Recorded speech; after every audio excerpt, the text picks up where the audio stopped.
Welcome to McPlum, simple solutions served daily. In this video, I will explain how to fix a code error on your Honda Pilot radio. First, ensure your vehicle is completely off, then restart it.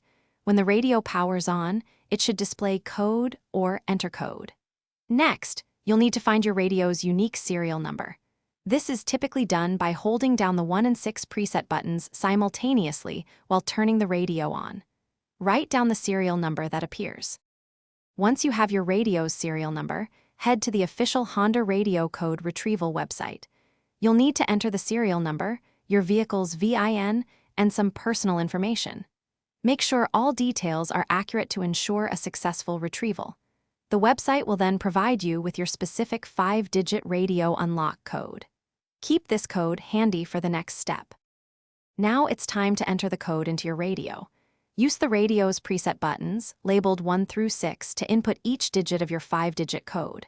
For instance, if your code is 52,314, you would press the 5 button, then 2, then 3, 1, and finally 4. After entering the last digit, the radio should automatically unlock and begin functioning normally. If your radio still displays an error after entering the code, don't worry.